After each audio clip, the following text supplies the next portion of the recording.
Ça marche.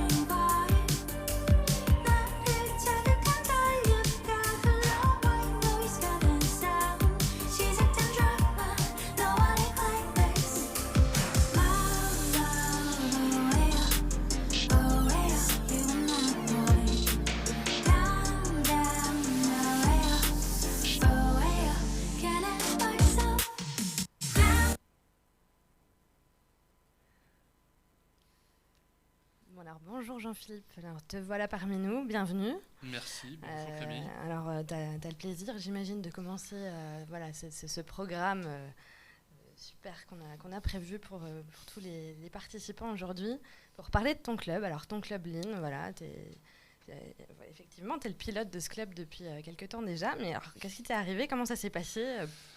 Moi déjà j'ai découvert le MFQ il y a à peine plus d'un an maintenant.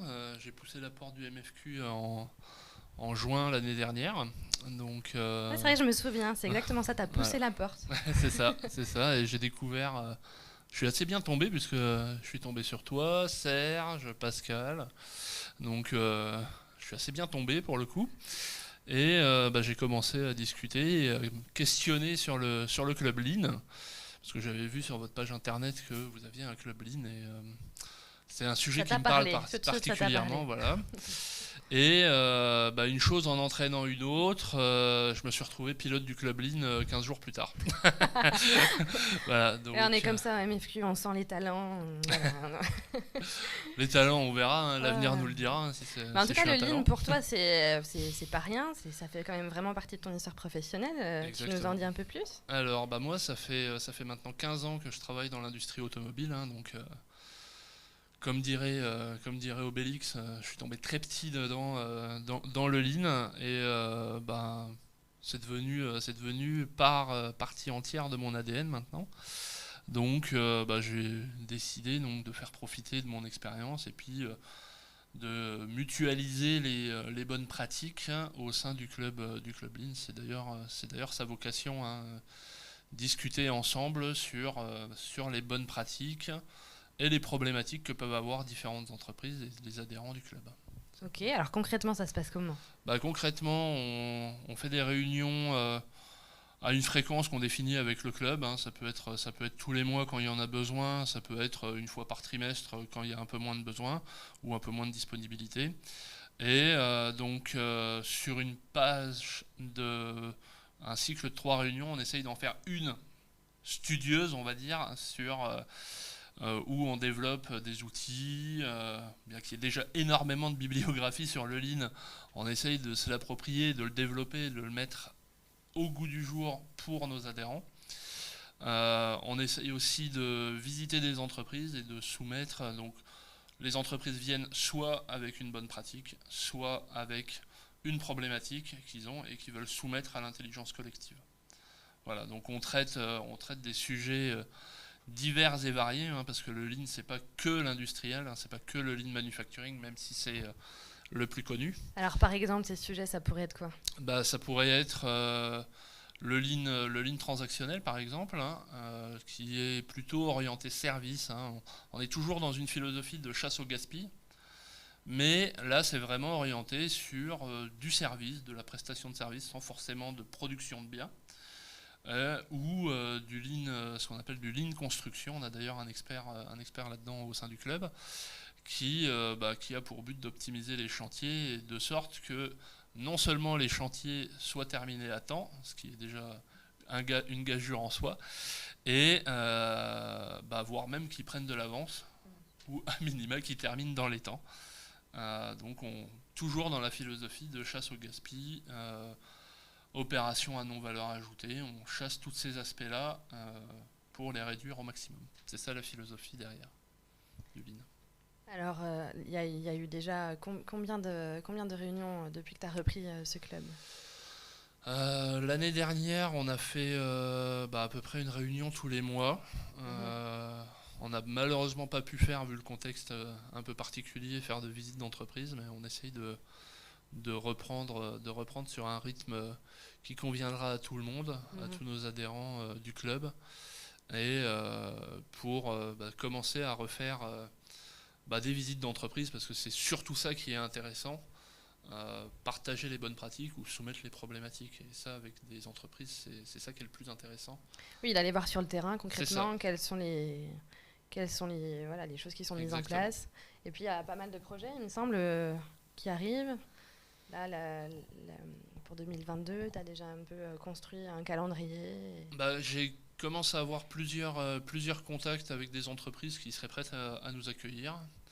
Après, on continuera sur les chantiers qu'on a en cours, notamment sur la boîte à outils qu'on est en train de développer. Donc toujours sur un rythme, essayer de faire au moins une réunion studieuse à travailler sur les outils et après faire des réunions dans les entreprises pour un peu plus ludique et un peu plus attrayante pour nos adhérents. Oui, on ne Euh, peut pas faire tout le temps que travailler, travailler. Et exactement. c'est sympa aussi de sortir un peu du cadre, d'aller voir ce qui se passe ailleurs et puis d'apprendre aussi comme ça.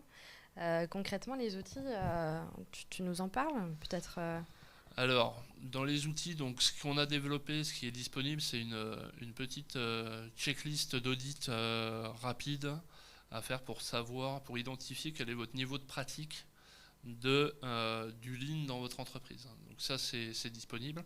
Et on est en train aussi de développer une boîte à outils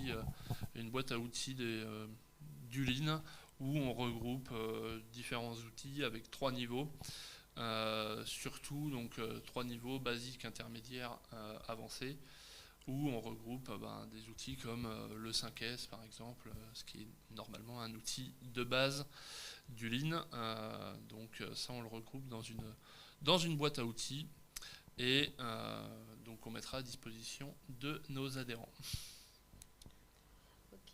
Alors, on parle de visite d'entreprise. Alors, est-ce que peut-être tu peux nous citer une ou deux entreprises qui sont venues à toi pour Alors, j'ai là dans le scope, j'ai HLP, qui est une entreprise qui est spécialisée dans les routines managériales et dans la digitalisation de ces dernières et l'optimisation, la supervision du process, qui est une entreprise dans le Nord-Franche-Comté, à côté de Montbéliard, à Brognard pour être précis. Donc ça, c'est une des prochaines visites qu'on va organiser au sein du club. Ok. Et puis, il me semble que par rapport à ce club, il y a des sujets qui se croisent avec d'autres clubs. Alors, est-ce qu'il est prévu de faire le lien avec l'activité par exemple, du club RSE? Quand on parle de chasse gaspille, on peut aussi se dire, bon, mais voilà, on peut faire des corrélations dans des systèmes qu'on met en place ailleurs. Donc, est-ce que ça, c'est prévu un petit peu avec les différents pilotes? Alors, pour l'instant, c'est dans ma tête, hein. C'est clair que c'est prévu parce que c'est ma philosophie, hein. On pense souvent à tort que le fait de faire de l'optimisation et du lean va forcément être au détriment de la qualité de vie au travail. Moi, c'est pas du tout ma philosophie. C'est quoi ta Je pense, philosophie? ma philosophie, c'est que en optimisant le process et en ne faisant que des tâches à valeur ajoutée, au contraire, on va l'améliorer, la qualité de vie au travail, parce que on aura moins de choses à faire, on aura plus de temps pour les faire, puisqu'on ne se focalisera que sur l'essentiel et les tâches à valeur ajoutée, en essayant d'automatiser un maximum tout ce qui n'a pas de valeur ajoutée. Donc c'est autant de temps qu'on ne passera pas à le faire et du coup qu'on aura pour faire autre chose.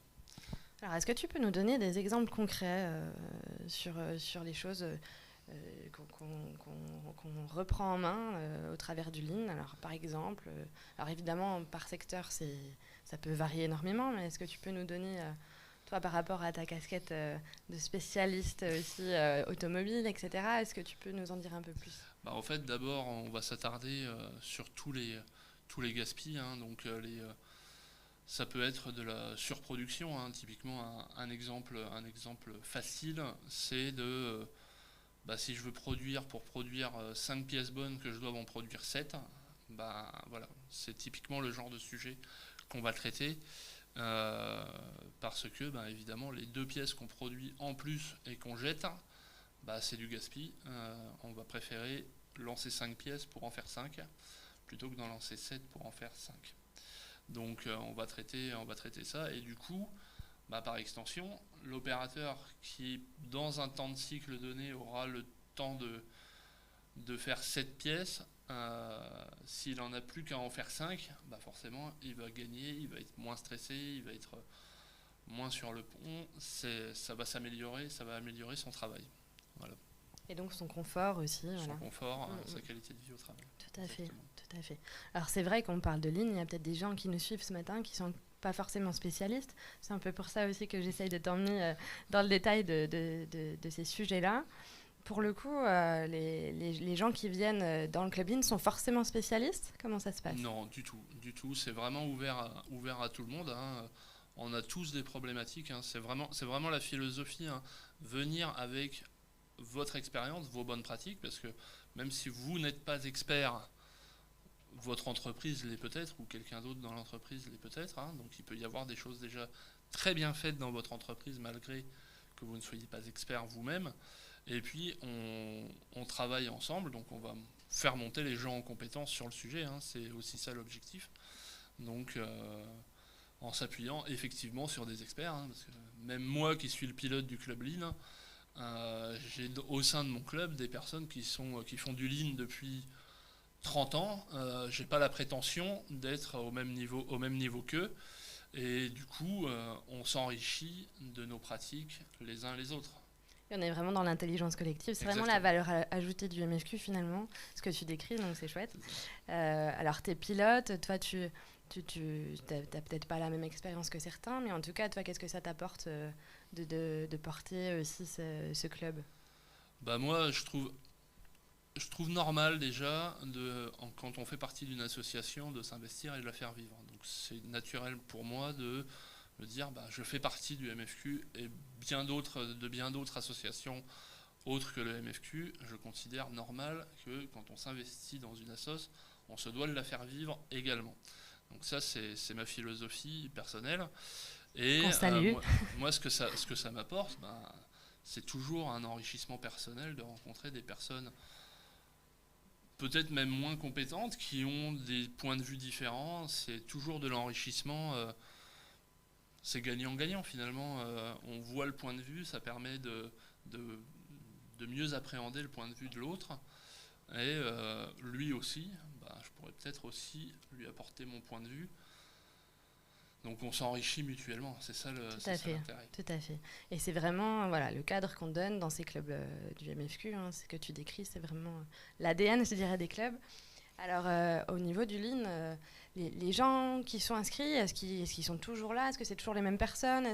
Comment ça s'organise? Parce que c'est vrai qu'on est tous contraints au niveau du temps, donc quelque part on a un petit peu du mal à se dégager pour participer à ces réunions, mais en tout cas, toi tu vois qu'il y a quand même des fidèles et puis un vrai noyau dur. Il y a quand même des fidèles, effectivement, on a tous des métiers, effectivement, on est pour la plupart pas encore retraités, du coup, donc on a tous des occupations autres que le Club Lean, donc effectivement, mais on essaye autant que possible d'adapter les fréquences et d'adapter les horaires évidemment aux charges de tout un chacun. Voilà, c'est ça, c'est que toi aussi tu proposes un petit peu des dates, des horaires, et puis on arrive à peu près à s'organiser pour que le maximum de gens puissent être présents et que les échanges continuent d'être nourrissants pour tous. Ok, écoute, merci beaucoup. Alors je crois que tu as préparé une petite question pour les gens qui nous suivent. Alors oui.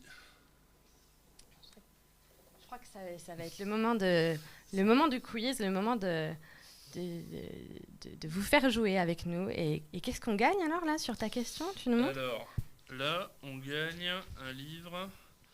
Encore un livre super. Dessiner, révéler.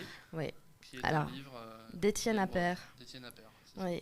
Alors tu as eu la chance de participer à sa conférence et de voir concrètement penser, dessiner, révéler, qu'est-ce que ça veut dire pour lui et comment ça nous embarque. Une formidable personne et quelqu'un de très intéressant. Oui.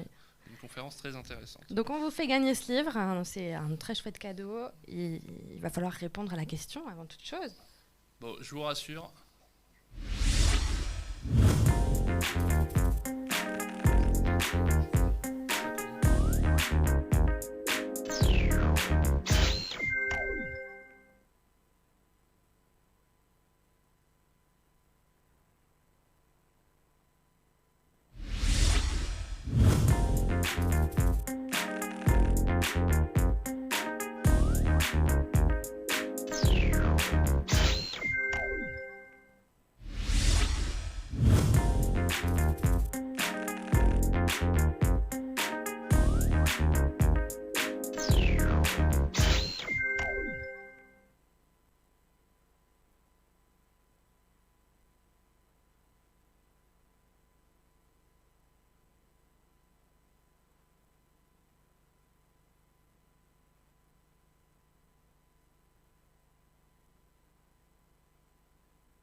Magnifique prix.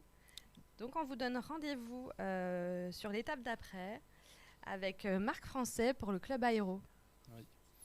Alors pour reprendre un peu sur les réponses, c'était donc le Lean Manufacturing, donc le Lean adapté à l'industrie, le Lean Service ou le Lean Transactionnel qui est plutôt orienté service, prestation de service, et le Lean Construction, donc adapté au